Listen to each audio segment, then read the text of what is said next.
Bismillahirrahmanirrahim. Assalamualaikum warahmatullahi wabarakatuh.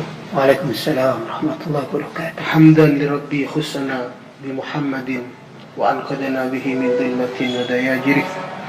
Ya Rabbi salli wa sallim wa barik ala sahibit taj wal mi'raj wal buraq wal alam man jismuhu munawwar mutahhar mudawwab man ismuhu marfu' mawdu' maktubun ala al-lawhi wal qalam بدر الدجى ونور الهدى سيد الكونين الحبيب الزين كرة عين سيدنا ومولانا محمد خاتم الأنبياء والمرسلين. Akhina al-karim fillah. Alhamdulillah, pagi ini saya bersama beliau, seorang ulama besar dari Jawa Timur yang banyak pengakuannya daripada ulama-ulama lain, termasuk juga di Jawa Timur dan di luar Jawa Timur. Beberapa kali sempat berjumpa beliau di Hawl Habib Salim Syatiri di Ampel. Ya Sayyidi, Assalamualaikum warahmatullahi wabarakatuh. Waalaikumsalam warahmatullahi wabarakatuh.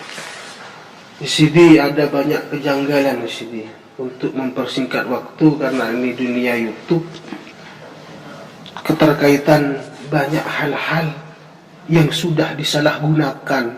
Bahkan saya sendiri pernah menyaksikan secara langsung bagaimana mereka bermain di belakang layar,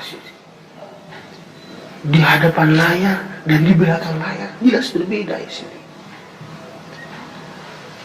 Dengan slogan Indonesia adalah tanah senjata, Indonesia adalah penopang agama seluruh dunia, penyanggah agama dalam seluruh dunia. Fikih siyasah ini termasuk NU sendiri, bahkan sekarang ini mulai berterbangan dengan approach-nya terhadap pemerintahan sekarang, sehingga mungkin terlalu tabu bagi kita untuk mengakui hal-hal yang sepatutnya diakui atau hal-hal yang sepatutnya tidak diakui juga. Okay. Bagaimana menurut antum ini al-an fil Islam ini Terkait Islam di Indonesia, ya Islam di Indonesia memang saat sekarang ini bisa dikatakan penduduknya mayoritas, tapi secara realita di lapangan ini menjadi terpojokkan. Ya, seperti dikatakan al-Islam mahjubun bil muslimin. Ini terjadi. Ada sebagian kelompok yang memang non muslim dan anti Islam gitu ya. Ini ya maklum ya. Tapi yang muskil itu adalah ada kelompok Islam yang anti terhadap Islam, itu Islamofobia itu ya, anti terhadap Islam. Ini menyebabkan kita umat Islam semakin tampak tidak berdaya. Ini yang terjadi, yang saya tahu di lapangan semacam itu ya. Karena itu kita ya sebagai masyarakat atau juga sebagai umat Islam ya tetap, menurut saya tetap wajib kita menjalankan syariat kita sesuai dengan kemampuan ya. Itu pertama. Yang kedua, ya kita berjuang artinya. Kalau kita kepingin mulia di dunia dan akhirat, kita berjuang. Bil amal ya, bil amal. Ya, bil amal kalau di Indonesia sekarang ya berusaha untuk merubah apa yang bisa kita rubah, minimal di sekitar kita. Di keluarga, di masyarakat atau lingkungan kita itu ya. Yang unik lagi ya Sidi, al-an ada seorang kiai yang memaknai Islam rahmatan lil alamin dengan artian Islam Nusantara. Semenjak kecil, mundasahir ya Sidi, saya semenjak kecil sampai sekarang, saya tidak pernah menemukan arti yang sesingkat itu. Islam rahmatan lil alamin diartikan Islam Nusantara. Kif ya Sidi fil Islam, kif yani fi hukm. Ya kalau kita kembali rujuk ke tafsir-tafsir ya, para ulama, namanya rahmatan lil alamin, itu kan sifat untuk Nabi. Fama arsalnaka kan gitu kan. Tidaklah kami Allah mengutus engkau, hai Nabi Muhammad, illa kecuali rahmatan lil alamin, sebagai rahmat bagi seluruh alam semesta kan begitu. Kaitannya dengan Islam Nusantara ya? Ya nggak ada. Nggak ada. Ya nggak ada kaitannya.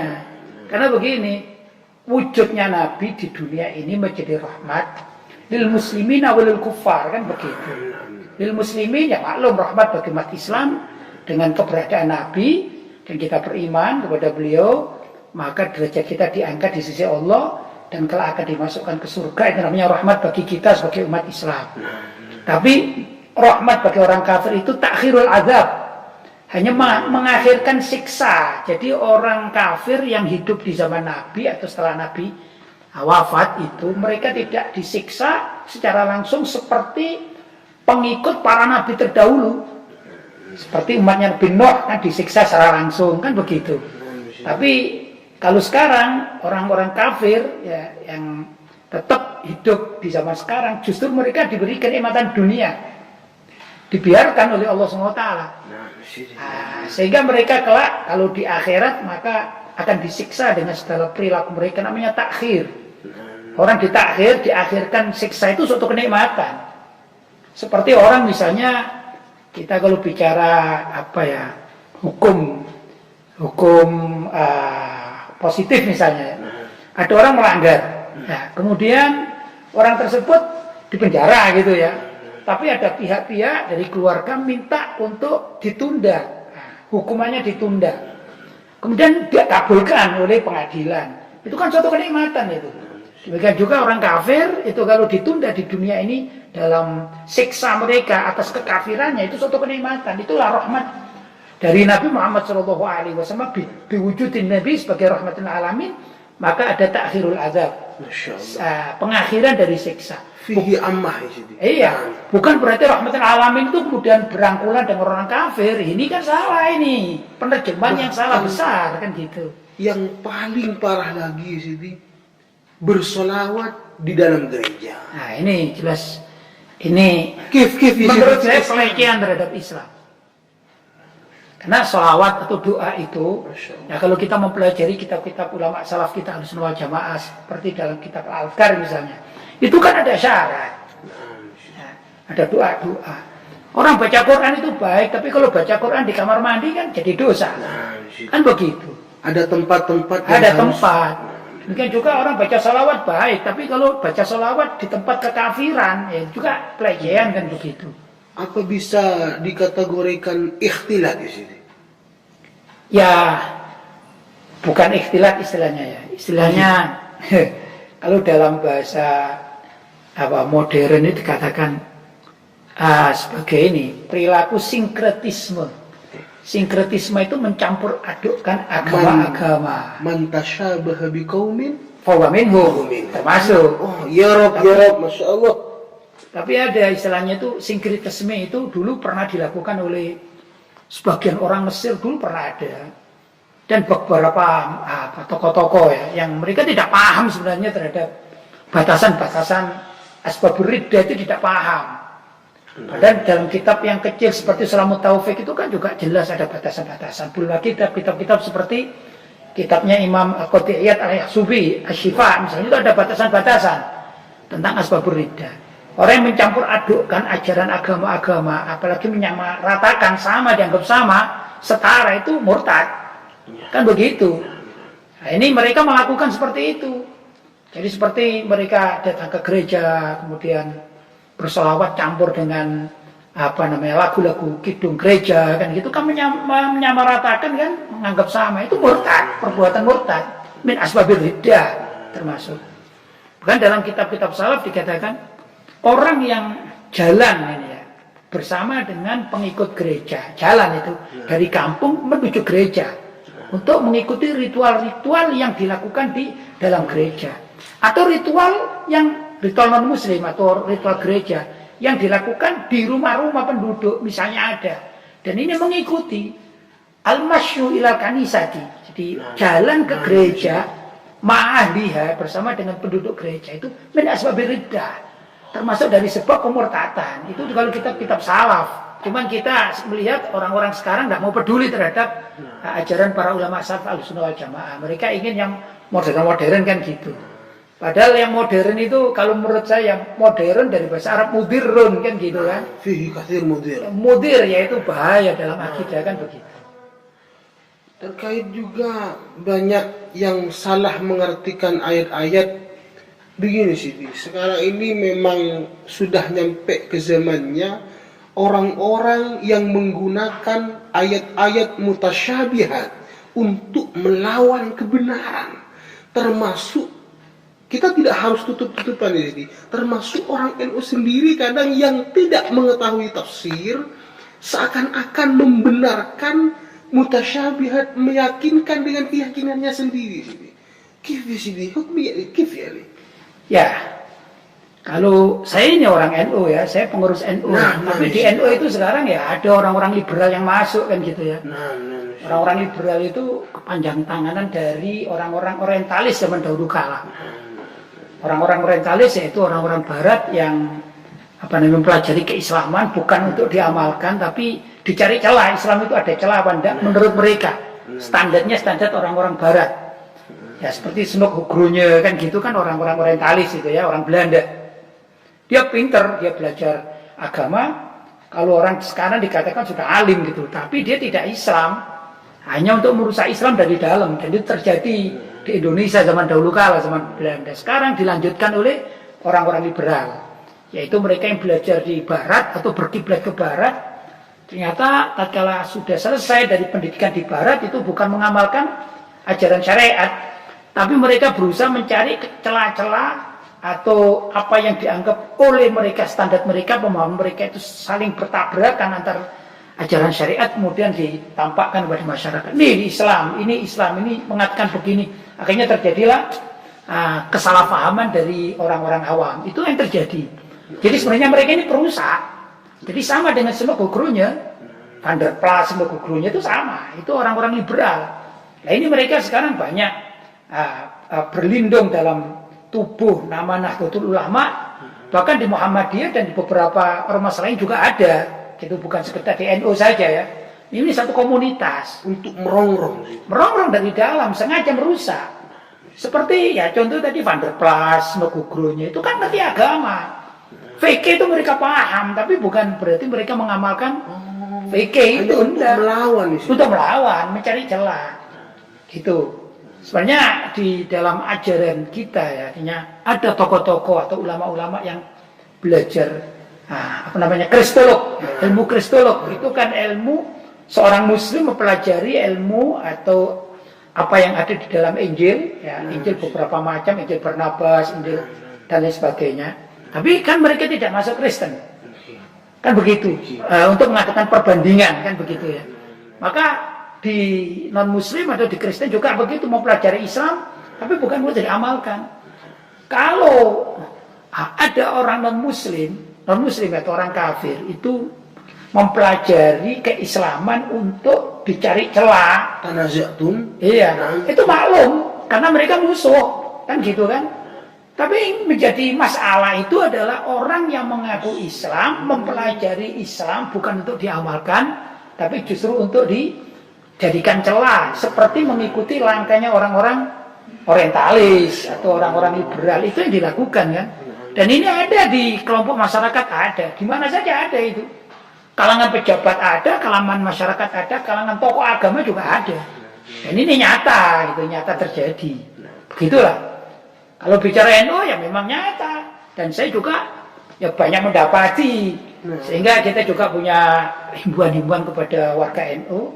Dengan kajian-kajian kita dalam forum-forum kita sampaikan. Ya kita ingin meluruskanlah apa yang diajarkan oleh Mbah Hasyim Asy'ari dalam buku-buku beliau. Ya saya punya buku ya, punya Mbah Hasyim Asy'ari. Saya punya kitab ini namanya Irsyadus Sari, karangannya Kiai Hasyim Asy'ari. Nah, ini kumpulan kitab karya Hadratus Syekh Kiai Hasyim Asy'ari ya. Ini saya justru mendapatkan ini dari PBNU. Saya ada kawan lama, sudah lama ya, di PBNU yang mendapatkan ini, dan saya minta punya belilah di PBNU. Artinya kitab ini luar biasa. Kitab ini apa yang diajarkan Mbah Hasyim Asy'ari dalam kitab ini banyak macam-macam ya. Itu sudah banyak dilanggar oleh tokoh-tokoh NU sendiri. Sebagai contoh ya, misalnya masalah Syiah aja, misalnya ya, Syiah ini. Kalau Mbah Hasyim Asy'ari itu tegas bahwa warga NU itu tidak boleh berinteraksi dengan orang Syiah. Baik Syiah itu Zaidiyah maupun Syiah Imamiyah yang lebih jahatan lagi ya. Padahal kalau kita mempelajari tentang Syiah Zaidiyah itu hanya dikatakan Syiah Tafdil. Mereka hanya mengatakan bahwasanya Sayyidina Ali lebih afdal daripada Sayyidina Abu Bakar, Sayyidina Umar, Sayyidina Utsman, itu saja. Yang lainnya sama dengan kita.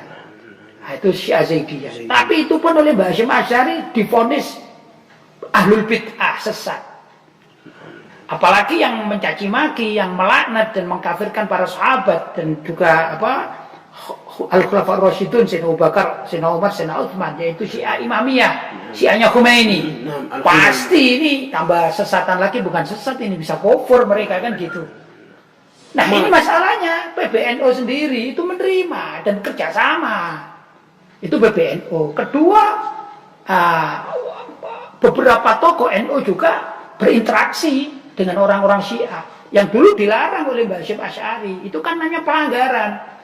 Padahal daunnya Mbah Hasyim Asy'ari juga ada dalam Qur'an Asasi kan begitu. Inilah yang terjadi di dalam tubuh NU sendiri begitu ya. Maka kita sebagai masyarakat pesantren itu kan harus jeli. Terus begini ya, Kiai ya, yang saya tahu ini ya, orang sekarang menjadi tokoh di NU itu ada beberapa macam ya. Kalau zaman dahulu namanya tokoh atau kepengurusan NU itu selalu adalah orang-orang pesantren yang pandai baca kitab. Artinya kiai yang betul-betul kiai bisa baca kitab. Orang kalau belajar baca kitab itu kan harus mondok kan gitu. Nah, kalau sekarang enggak, orang ingin menjadi tokoh NU itu tidak harus lewat dunia pesantren. Itu yang terjadi sekarang. Nah, yaitu dunia yang namanya runtutan dari ini apa namanya? Kepengurusan. Ya, jenjang kepengurusan. Ada misalnya seorang ya, saya katakan orang kampung misalnya ya, dia aktif, dia senang organisasi, kemudian ikut di IPNU misalnya ya, dimulai kecil dulu ikut di IPNU, pemuda-pemuda. Karena dia aktif, ya mohon maaf ini tidak bisa mengaji loh ya. Kalau bisa mengaji sudahlah kita tidak bicarakan. Tidak bisa mengaji, cuma aktif, aktif senang macam-macam lah. Kalau misalnya ada acara-acara, iya, royaknya luar biasa. Kemudian naik di Ansor. Mungkin Bansar Gula atau Ansor ya, saya katakan Ansor lah gitu. Nah setelah naik di Ansor, padahal tidak bisa ngaji ini ya. Kemudian karena usianya sudah mulai dewasa, dia dimasukkan di kepengurusan NU yang mulai MWC barangkali. Cuman karena karirnya ini terus bagus, akhirnya naik lagi ke wilayah ya, PCNU ya, kabupaten, kemudian ke wilayah, bahkan bisa ke atas ke pusat, padahal dia tidak bisa ngaji gitu. Ada enggak? Oh ada. Saya juga beberapa orang yang saya tahu. Kalaupun dia bisa mengaji itu sangat dasar sekali, bukan makna sebagai seorang kiai atau ulama. Tapi sekali lagi itu media itu senang dengan orang macam demikian, tiba-tiba yang mencuat Kiai Haji Fulan bin Fulan. Ini Kiai Haji Fulan bin Fulan. Sehingga apa? Tatanan dari apa yang sudah diatur sedemikian rupa dalam ADART NU ya, khususnya apa yang disampaikan oleh Mbah Hasyim Asy'ari, itu tidak terbaca oleh mereka, tidak paham. Ini kan jadi muskil. Kemudian media ini dibaca oleh orang awam, sehingga terkesan bahwasanya NU itu semacam orang-orang itu yang tidak bisa ngaji itu. Itu muskil jadinya. Nah, itulah yang di dalam hadis dikatakan besok di akhir zaman itu kan, tatkala para ulama-ulama sudah meninggal dunia, maka masyarakat akan mengangkat pemimpin-pemimpin yang juhal, yang bodoh ya. Kemudian, ya, su'ilu. Nah, mereka ditanya karena tokoh. Ya, tapi tokoh-tokoh organisasi. Fasu'ilu mereka ditanya, fa'aftau bi ghairi ilmin. Kemudian ya, mereka tokoh-tokoh itu kan malu kalau ditanya dan bisa jawab. Fa'aftau, maka berfatwa bi ghairi ilmin, tanpa ilmu. Fadallu, maka mereka ini sendiri sesat. Wal adallu menyesatkan warganya yang bertanya itu atau masyarakat. Ini terjadi sekarang. Itu. Ya, muskil besar memang. Ada cendekiawan kemarin yang menghubungkan begini ya. jangan diartikan mentah tentang Islam Nusantara ini begitu. Tapi kejelian cendekiawan ini mengatakan ada dua hal yang saya tarik kesimpulan. Ada hubungannya dengan biaya siswa Iran, ada hubungannya dengan Muktamar Jombang kemarin. Jadi ini wasiyah fihina. Gitu sih. Beasiswa Iran ini maksudnya apa sih? Ya ada duit. Ya sekarang masyarakat senang duit. Tokoh-tokoh juga senang duit. Kalau saya sering saya lakukan biasanya. Saya suka satu lagu ya. Lagu Gambus ini. Tapi gubahan saya sendiri.